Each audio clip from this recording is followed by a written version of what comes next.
Jangan lupa untuk subscribe YouTube channel Metro TV News dan nyalakan notifikasinya.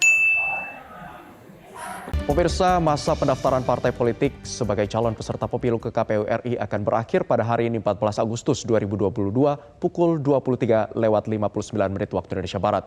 Lantas, sudah berapa banyak parpol yang mendaftar ke KPU selama 13 hari ke belakang? Dan seperti apa tahapan selanjutnya setelah pendaftaran dan verifikasi administrasi? Kami akan paparkan untuk Anda dalam infografis berikut ini dalam segmen Fact Check. Kita akan lihat pemirsa terlebih dahulu, inilah masa pendaftaran yang sudah ditetapkan oleh KPU RI selama 14 hari dari tanggal 1 hingga tanggal 14 Agustus pada hari ini. Nah, kalau kita lihat untuk datanya, data terakhir yang berhasil kami himpun dari KPU RI pada hari Sabtu kemarin, tanggal 13 Agustus 2022, sudah ada sebanyak 31 partai politik yang telah mendaftar. Dari 31 partai politik yang telah mendaftar ke KPU, ada sebanyak 21 parpol yang sudah melengkapi berkas pendaftaran. Sementara ada 10 parpol lainnya yang masih belum melengkapkan atau melengkapi berkas pendaftaran dan juga persyaratan administrasi. Di grafis berikutnya kita akan melihat lagi parpol mana saja yang akan mendaftarkan dirinya atau parpolnya di KPU pada hari ini. Nah, pada hari ini, hari terakhir 14 Agustus 2022, ada dua bagian begitu yang akan mendaftarkan pada hari ini, yakni parpol yang akan mendaftar ulang dan parpol yang baru mendaftar pada hari di terakhir ini.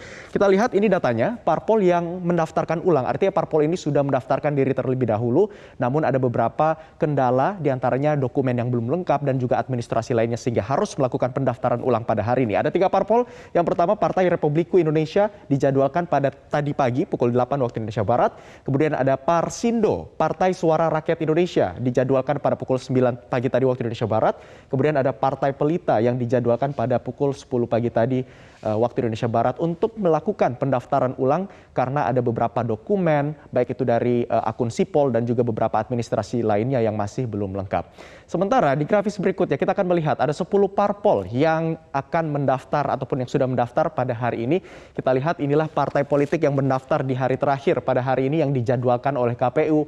Pertama ada Partai Republik 1 pukul 10 pagi tadi, kemudian Partai Pemersatu Bangsa pukul 14 siang nanti, Partai Karya Republik pukul 15, Partai Pandu Bangsa pukul 16 sore, Partai Bhinneka Indonesia pukul 16 sore, Partai Masyumi pada pukul 16 juga, Partai Perkasa pukul 19 malam, Partai Damai Kasih Bangsa, Partai Kedaulatan dan ditutup oleh Partai Rakyat pada pukul 22 waktu Indonesia Barat nanti malam. Pertanyaannya, ada berapa jumlah parpol yang sudah terdaftar di akun sistem informasi partai politik milik KPU? Berdasarkan data terakhir yang kami rangkum dari KPU RI, total ada sebanyak 51 akun sipol yang memiliki akun sipol dari partai politik yang memiliki akun sipol di KPU RI.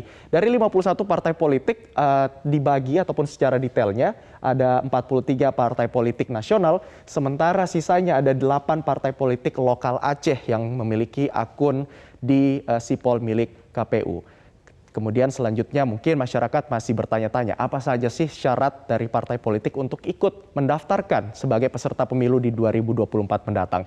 Ini adalah beberapa syarat yang harus dipenuhi oleh partai politik berdasarkan Undang-Undang Nomor 7 Tahun 2017 tentang Pemilihan Umum. Yang pertama, harus berstatus badan hukum. Kemudian memiliki kepengurusan 75% di kabupaten kota di tiap provinsi dan juga 50% di kecamatan di kabupaten kota. Kemudian harus ada 30% keterwakilan perempuan di dalam partai tersebut. Kemudian beranggota lebih kurang 1.000 atau 1/1000 penduduk. Dan kantor pusat, provinsi, kabupaten, kota, kemudian mengajukan nama lambang dan tanda gambar partai. Kemudian ada nomor rekening dana pemilu atas nama partai. Dan dalam rangka menyambut pesta gelaran politik di 2024 mendatang, ada beberapa antisipasi KPU atas beberapa temuan, diantaranya data fiktif anggota parpol. Kita akan lihat di mana KPU menemukan adanya 2 pelanggaran terkait data ganda yang diberikan oleh partai politik pada saat mendaftar, di mana 2 pelanggaran tersebut berkaitan dengan keanggotaan peserta pemilu dan juga soal kepengurusan parpol. Apa upaya dari KPU untuk menangani hal tersebut, di mana KPU akan melakukan sinkronisasi data pengurus parpol yang terdaftar dalam sipol dengan NIK pada KTP elektronik, sehingga tidak ada lagi temuan-temuan tersebut yang saat ini tengah berlangsung dalam proses pendaftaran dan juga akan berlangsung pada verifikasi. Nah, pada saat parpol mendaftar ini kemudian akan dilakukan verifikasi administrasi. Apa agenda selanjutnya setelah verifikasi. Yang pertama, ini akan dilakukan penetapan peserta pemilu yang akan berlangsung pada bulan Desember, tepatnya tanggal 14 di tahun ini. Setelah itu akan dilakukan penetapan jumlah kursi dan penetapan dapil yang akan berlangsung di bulan Oktober dan juga Februari hingga Februari 2023. Kemudian tahapan pencalonan Desember sampai dengan November 2023. Masa kampanye pemilu, akan ada juga nanti masa tenang setelah kampanye.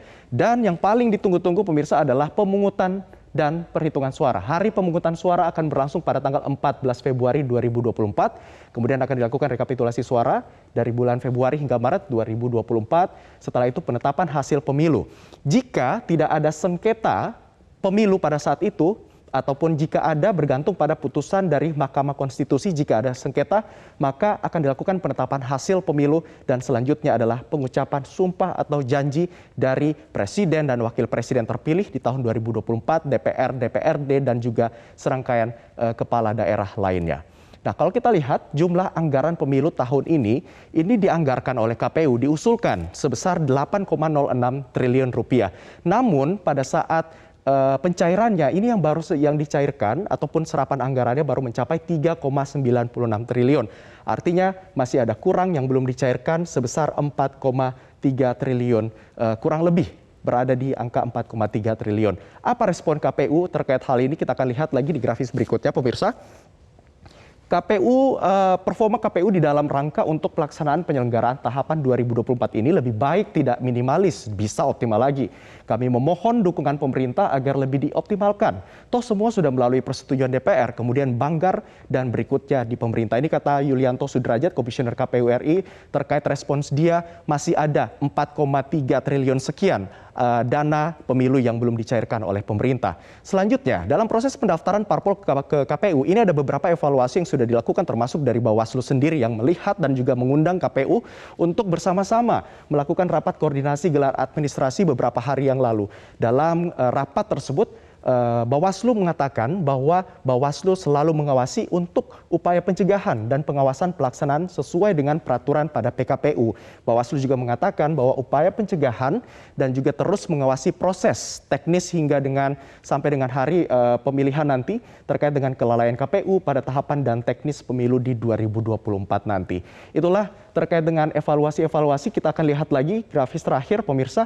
Ini juga Bawaslu mengatakan dalam rapat koordinasi tersebut ada potensi pelanggaran administrasi dan potensi pelanggaran sengketa pada tahap verifikasi administrasi, termasuk temuan sebelumnya yang sudah kami paparkan, dan juga KPU mengatakan akan melakukan evaluasi kericuhan yang sempat terjadi dari simpatisan saat pendaftaran parpol beberapa waktu yang lalu.